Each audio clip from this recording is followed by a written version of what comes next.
¿Qué tal? ¿Cómo están? Bienvenidos nuevamente, amigos y amigas, a otra edición más de Mesa Política, un programa producido por la Asociación Otra Mirada y NTV Info. En esta ocasión vamos a conversar con el profesor Cinesio López, sociólogo, un analista político y docente también, catedrático muy reconocido él, sobre algo que hemos estado abordando desde el directorio de Otra Mirada en el inicio de este año, sobre todo en las discusiones de mesa política y en algunas columnas editoriales, que tiene que ver con un concepto importante que gira alrededor de la descomposición política, ¿no? Y cómo la descomposición política se viene expresando en diversas áreas, en diversos casos en especial, y la idea es poder justamente conversar con el profesor Cinesio López para explicarle un poco a la audiencia que nos ve en nuestro país y en el resto de América Latina, cualquiera que pueda tener conexión a Internet a través de todas nuestras redes sociales, de cómo esta descomposición política tiene implicancias, obviamente, en todo nuestro sistema político, en toda la regulación de nuestras normas también sociales, ¿no? Y por supuesto, hay otro concepto que va de la mano que se ha venido discutiendo últimamente, y es el concepto de descomposición política con el de emergencia nacional. Estamos en una situación en la que en realidad debería haber un llamado de emergencia de algunos actores sociopolíticos, también económicos o no. Entonces, vamos a dar la bienvenida para que se pueda presentar el profesor Cinesio López, como lo he mencionado, catedrático actualmente universitario y sociólogo también, un sociólogo muy respetado en nuestro país. Profesor Cinesio López, bienvenido a Otra Mirada y a Mesa Política. Muchas gracias por la invitación. A tu disposición. Perfecto, profesor. Bueno, como hemos comenzado con esta introducción, ¿no? Hay tres casos en especial que vamos a abordar en esta entrevista. Y vamos a empezar primero con lo que ha sido noticia hace un día en general. Como hemos podido recordar, en el Congreso hubo momentos tensos de discusión con relación a una normativa legal que tiene que ver con la prisión preventiva, ¿no?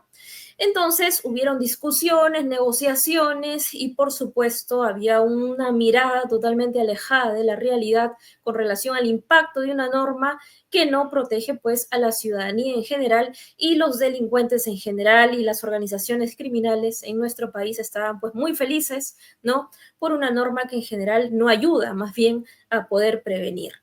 Bueno, ahora la norma fue aprobada con algunas nuevas modificaciones y se envió al Ejecutivo, ¿no? Es parte de la práctica parlamentaria para que pueda ser observado o en todo caso refrendado por el Ejecutivo, ¿no?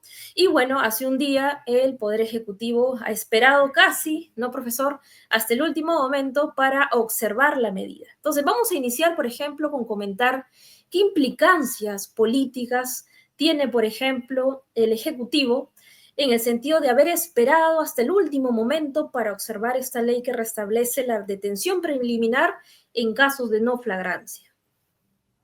Bueno, yo creo que tiene varios sentidos, ¿no?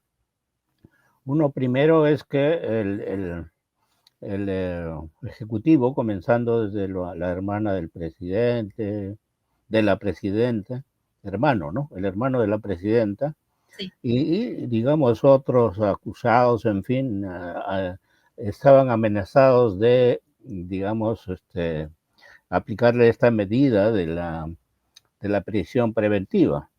Entonces, y por otro, digamos, los mismos congresistas dispusieron un conjunto de medidas en que se protegían ellos mismos y protegían de alguna manera el delito, y entre ellos estaba la famosa prohibición de la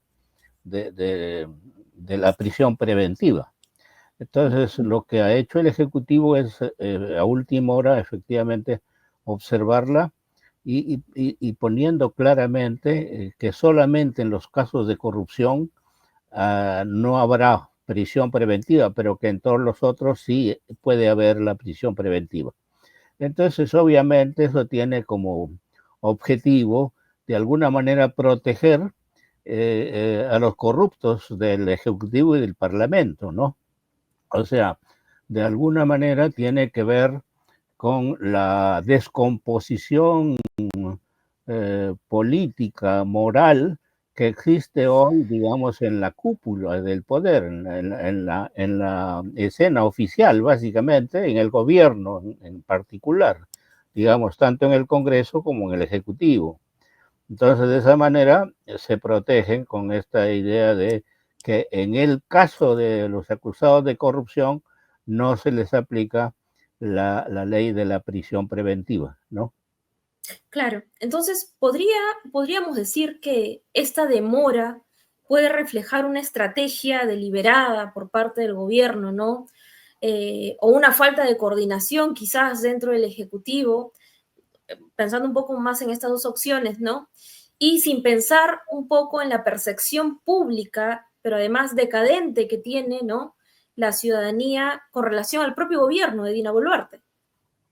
Mire, yo creo que a ellos les interesa poco la percepción pública. O sea, es un gobierno tan en el aire, tan digamos, pendiente de un hilo y totalmente divorciado de la sociedad, de tal manera que no les interesa la opinión pública, ni les interesa la aprobación o no, en fin, ¿no?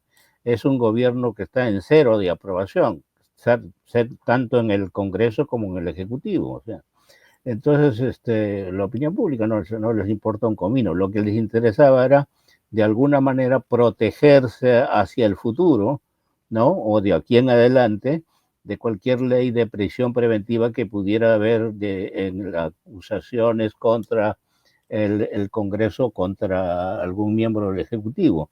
Yo creo que esa era la finalidad. Entonces, lo que buscaban era justamente ponerse de acuerdo en ese punto, porque en los otros casos sí puede haber la prisión preventiva, ¿no? Se le señala incluso qué Uh -huh. casos, ¿no? Extorsión, en fin, etcétera, etcétera. Pero en el caso de corrupción no. Y eso tiene que ver con básicamente autoprotección de la gente que maneja el poder, tanto en el Congreso como en el Ejecutivo, ¿no es cierto?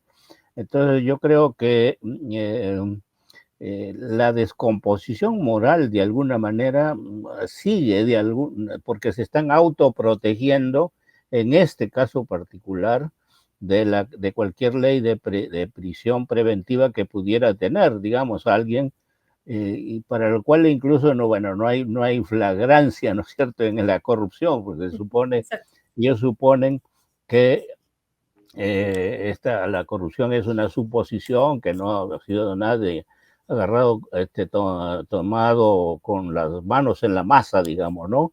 Que nadie se la encontró, digamos, con las manos en la masa y entonces la fragancia la posibilidad de una prisión preventiva no funciona, ¿no? Yo creo que Claro. eso es lo fundamental, ¿no? De acuerdo, profesor. Pasando a otro hecho también que ha ocupado las planas de los medios de comunicación, de los análisis, pero que además llama mucho la atención en el sentido de esta descomposición política o de que la política en general pueda estar en una situación de emergencia, es toda esta investigación que gira alrededor actualmente del Congreso de la República y de una supuesta red, pues, de prostitución, ¿no? Como lo han venido comentando, esta captura de departamentos especiales de una institución importante en nuestro país y que obviamente han salido reportajes, van saliendo nuevas evidencias, se van descubriendo nuevas cosas que son totalmente pues escandalosas, ¿no? Profesor Cines, si usted considera, por ejemplo, que este escándalo sobre una de las instituciones más importantes de nuestro país, amerita, por ejemplo, una declaratoria de emergencia nacional pensada desde los actores políticos sociales? Claro, no, y yo creo que ahí vale la pena que se aplique la prisión preventiva, ¿no? Por eso se autoprotegió, se han autoprotegido. Yo creo que, mire, el hecho nunca en la historia peruana hemos tenido un tipo de descomposición política y moral tan grande como la que existe hoy, ¿no? Ni en los peores momentos de la corrupción, digamos, los grandes momentos, ¿no? Como la época del guano, en fin, ¿no? Eh, luego incluso de Brecht, en fin, nunca hemos tenido un nivel de descomposición política y moral tan alta como hoy, ¿no? Y de corrupción en general tan alta como hoy, ¿no? Entonces, y yo creo que eso tiene que ver con que quiénes son los que integran básicamente tanto el ejecutivo como el legislativo, ¿no? Sobre todo en el legislativo, o sea, aquí, ahí no hay partidos, eso de llamar partidos a los que integran el Congreso, digamos, un abuso de lenguaje. Eso no son partidos, si se quiere, son lo que Max Weber llamaba partidos patrimoniales, ¿no? O sea, son partidos con dueño, ¿no? O sea, son pequeñas empresas políticas privadas que son manejadas por el dueño y que, digamos, de acuerdo a lo que decide el dueño, decide la tropa integrada de eso, de esas pequeñas empresas privadas políticas, ¿no?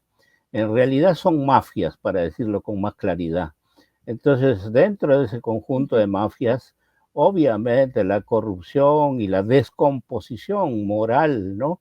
No solamente, digamos, de proxenetismo, sino violaciones.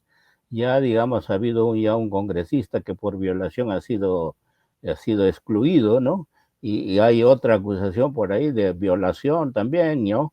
Entonces, de tal manera que hemos llegado, digamos, a lo peor de la descomposición de la cúpula del gobierno. Y no es que el silencio de la gente, en fin, acepte de alguna manera, no, no, no, lo que pasa es que hay, digamos, una ira contenida que necesita en algún momento liberarse, ya veremos en qué circunstancia lo hará, ¿no?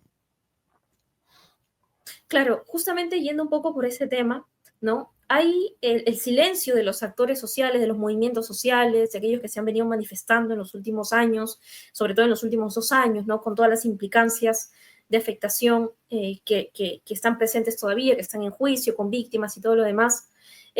No significa pues que hay una aceptación tácita, ¿no? Sino que más bien hay, como usted muy bien mencionaba, hay un silencio que podría ser en cualquier momento una olla a presión y que la salida a esta crisis, ¿no? En general puede ser una salida no necesariamente democrática, ¿no?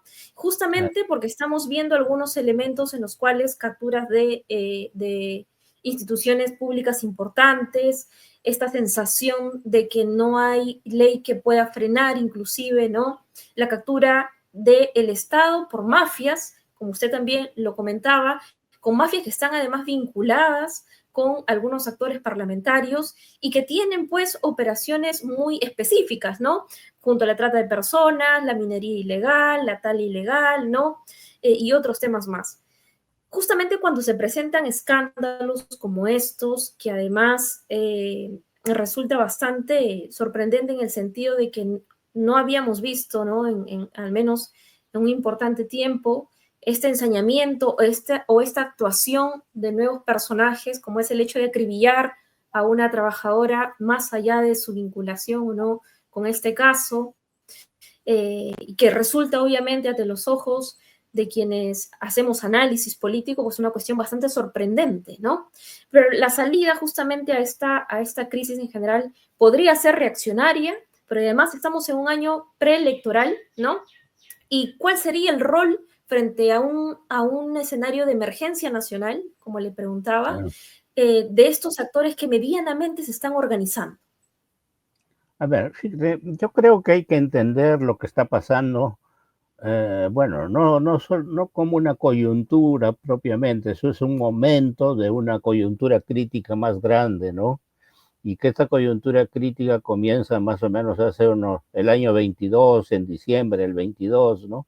El diciembre del 21, ¿no? Y 22 hemos tenido una coyuntura crítica de 3, 4 meses, comenzó allí, y esa coyuntura crítica sigue, yo creo, y no va a terminar ni con el proceso electoral, probablemente, ya veremos cuándo termine, probablemente termine cuando aparezca un nuevo pacto social.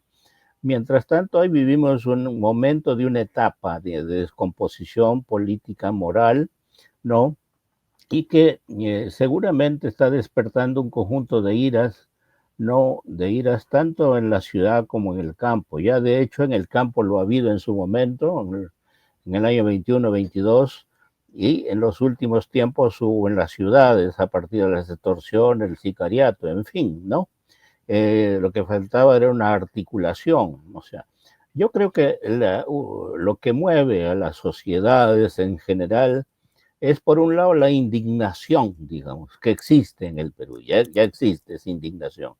Esa indignación la vemos tanto en el campo y ahora se ha extendido a las ciudades, ¿no? Lo que falta es, digamos, una esperanza. La indignación y esa combinación de indignación y esperanza es lo que mueve a las sociedades. Ahora, la esperanza requiere, digamos, una propuesta alternativa. Requiere, digamos, que haya un proyecto más general, en fin, ¿no? Que marque un horizonte utópico por un lado para hacia dónde vamos, porque hoy la gente no sabe dónde vamos, ¿no es cierto? Ese es el problema, Exacto. ¿no? Ujú, Entonces, y por exacto. otro lado, digamos que también fije una salida en una situación de emergencia como la que estamos viviendo hoy, donde se convoque a través de una plataforma determinada una amplia coalición que permita barrer con todas estas, con lo que existe, digamos, en el nivel de la escena oficial, en el Congreso, eso requiere, digamos, una gran coalición si es que fuéramos, digamos, a un proceso electoral. Requiere una gran coalición social y política, ¿no?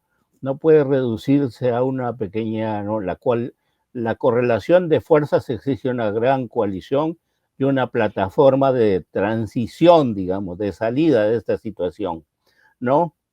Ujú, Y yo creo que, digamos, uh, en esa situación podría, digamos, pensarse que no solamente hay una salida electoral, es probable que los desenlaces de esta coyuntura crítica así es. no sea necesariamente la salida electoral. Es muy probable, yo creo que incluso es más probable, el escenario más posible es que la presidenta sea echada en abril o cualquiera de esos meses en adelante, ¿no? Una vez convocadas las elecciones, para deshacerse de ella, porque ella en realidad los embarra más, digamos, al Congreso, ¿no? Los De tal manera arrastra. que entonces que ellos quisieran de una vez limpiar algo, ¿no es cierto? La Claro. situación tal como está, prescindiendo de la presidenta. En cualquier momento lo pueden hacer, como lo hicieron con Vizcarra en su momento. Ya ahora no están en la condición de que si lo convocas en 6 meses tienes que convocar a elecciones generales. No, en este último año es posible eso, ¿no? Y la otra alternativa es la ira general, ¿no? La ira general, pero de todas maneras yo creo que vamos hacia, quizá, que sería mejor tratar de armar una correlación social y política muy grande, digamos, ¿no? Me estoy refiriendo a que está la sierra, el sur andino, ¿no? Ujú, Está la costa también, ¿no? Y yo creo que el escenario va a cambiar. Si tú analizas, por ejemplo, todo el siglo XXI, hay dos grandes escenarios electorales que no han sido permanentes, relativamente permanentes, ¿no? Todo el sur y el mundo andino votó siempre candidatos antineoliberales, ¿no? Y claro, está bien. Ujú, la costa de Ica hacia el norte votó, digamos, al centro o a la derecha, ¿no es cierto? Ahora, sí. yo pienso que ese escenario puede haber cambiado en favor incluso de aquellos que votan antineoliberalismo, digamos, ¿no? Los ciudadanos más insatisfechos. De tal manera que la correlación puede ser aplastante en ese sentido. Los congresistas creen que están librándose de todos los candidatos alternativos y que ellos van a ser la única oferta posible y que, Ujú, digamos, todo el mundo va a tener que aceptarlos porque no queda otra. No, la situación es muy convulsa, la situación no ha sido entonces muy bien evaluada por ellos. Yo creo que esa es la probabilidad también si es que hubiera un proceso electoral, lo cual no quiere decir que prescindan de todas maneras de la señora Boluarte, ¿no? Claro, claro, claro que sí. Ese es un escenario, digamos, que está en discusión, ¿no? Y que podría ser, pues, el desenlace sin que necesariamente sea el mismo. Profesor Sinesio, vamos a entrar al último tema y eso tiene que ver ya un poco pensando también en esto último que usted ha dicho, ¿no? Esta necesidad o al menos la mirada de esperanza que no se percibe en la ciudadanía por todos los hechos que estamos percibiendo y por las propias condiciones materiales de vida también de la población, ¿no? Eh, Ayer también hemos conocido esta noticia justamente que tiene que ver con este juicio oral en el caso de los cócteles y la señora Keiko Fujimori, ¿no? Entonces, ¿cómo podría influir esta decisión, ¿no? De anular un poco estas investigaciones en el panorama político actual de cara justamente a las futuras elecciones, ¿no?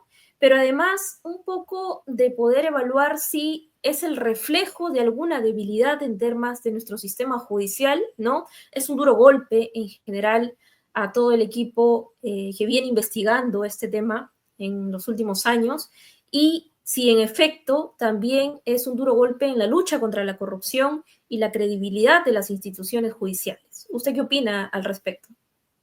Sin duda, es un golpe duro contra la lucha contra la corrupción. Eh, eh, Ahora, lo que yo creo es que pueden haberse apoyado en pequeños errores o pequeñas exageraciones, a veces de la fiscalía o de determinados fiscales en este caso, ¿no es cierto? Porque a Claro, veces se han cometido errores y exageraciones, ¿no es cierto?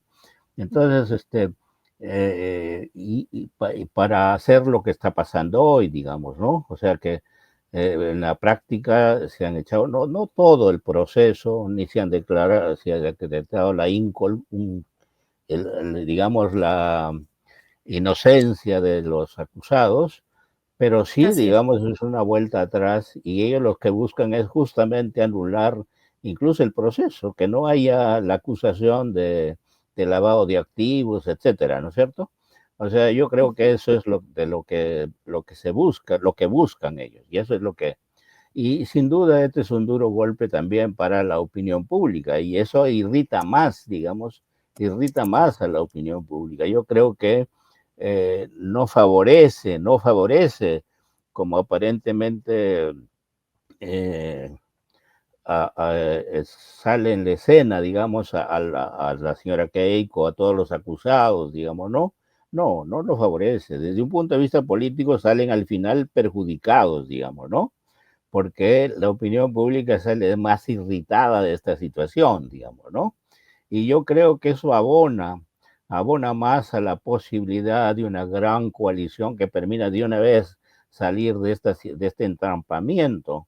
Ahora, yo creo que de todas maneras, miren, para que haya esperanza se necesita efectivamente una propuesta alternativa y una plataforma inmediata para esta coalición amplia. Pero también lo que falta es un liderazgo claro.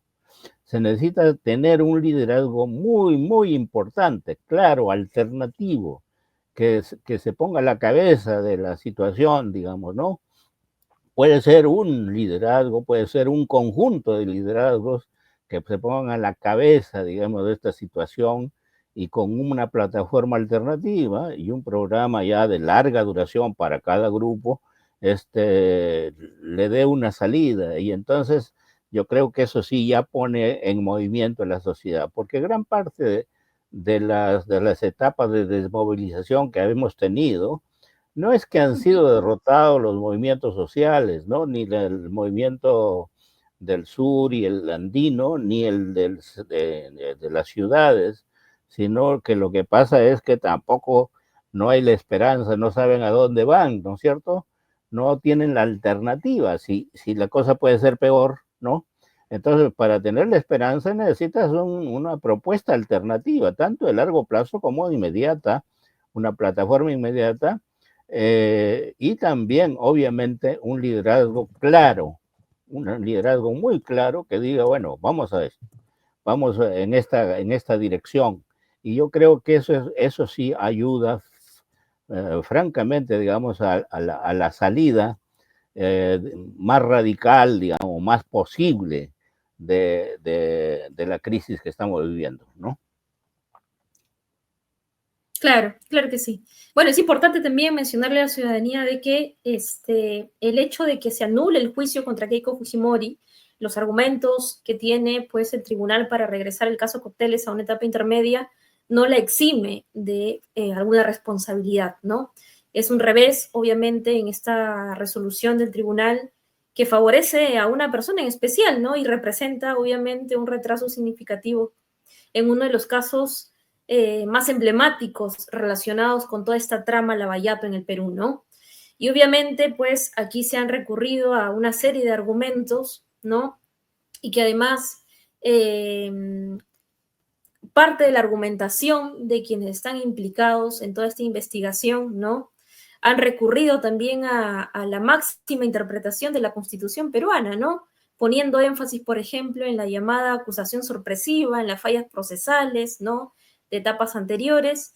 Y bueno, este es parte del desenlace que obviamente todavía va a tener capítulos más adelante, pero que sin duda podría ser también un punto estratégico para todas estas fuerzas que obviamente les resulta pues bastante, digamos, por decirlo de alguna otra manera, complejo, ¿no? Sobre todo en un año bastante difícil, en un año preelectoral, con estas señales que podrían significar la fortaleza de una figura política que tiene pues bastante implicancia en los controles del país, ¿no? Y sin duda vamos a ver más desenlaces sobre ello, pero creo que lo que usted ha comentado, profesor Sinesio, da más señales, pero sobre todo ayuda a desarrollar estos dos conceptos que usted también de cierta manera pues comulga, ¿no? Profesor Sinesio, ¿algo más que usted quiera agregar? Ya estamos llegando al final de la entrevista y le agradecemos desde Otra Mirada y NTV Info por haber participado en Mesa Política y esperemos justamente poder tenerlo nuevamente en otra edición para seguir hablando sobre más temas porque estamos seguros que no se agotan en estos 3 puntos que hemos abordado el día de hoy. Mire, yo creo e insisto que para poder entender, digamos, lo que pasa en cada momento que hemos tenido en estos últimos años del país, es necesario ver todo esto como una coyuntura crítica que se inicia con la caída de Castillo y el contragolpe del Congreso, ¿no es cierto? El discurso tonto de Castillo y luego el contragolpe del Congreso, y si luego se inicia un conjunto de movilizaciones y aparecen dos grandes protagonistas. Por un lado, digamos, el mundo rural andino, ¿no? Y de sur, y por otro lado la coalición, digamos, de la derecha en alianza con el serronismo para controlar el poder, digamos, y hacer que gobiernen los que perdieron. De tal manera que esos dos grandes protagonistas siguen presentes ahí, incluso en los últimos meses del año pasado, se añadió el protagonismo, digamos, de las ciudades, contestatario de las ciudades. De tal manera entonces que hay que ver eso sigue allí. Incluso, digamos, la plataforma que planteó en su momento, o la agenda que planteó en su momento el movimiento del sur en diciembre del 21, no, enero, febrero, marzo, de alguna manera sigue vigente, ¿no? De alguna manera sigue vigente. No es que han sido derrotados, fueron reprimidos violentamente, murieron más de 60 personas, es cierto.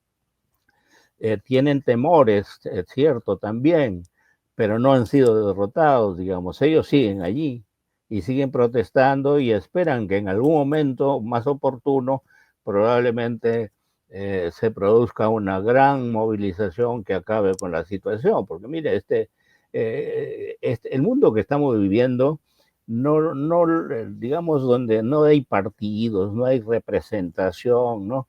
Es el gran movimiento ciudadano, gran movimiento ciudadanos, obviamente con un apoyo político posible, digamos, ¿no? Una gran coalición en la que puede darle salida, ¿no? Y un liderazgo muy claro, el que puede encontrar una salida, ¿no? Perfecto, profesor. Sin duda esto da para desarrollar un segundo momento de la entrevista. Le agradecemos nuevamente por su tiempo y por participar, y a toda nuestra audiencia pueden seguir en las redes sociales de Otra Mirada la entrevista con el profesor Sinesio López. Profesor Sinesio López, hasta una próxima ocasión. Muchas gracias. Muchas gracias.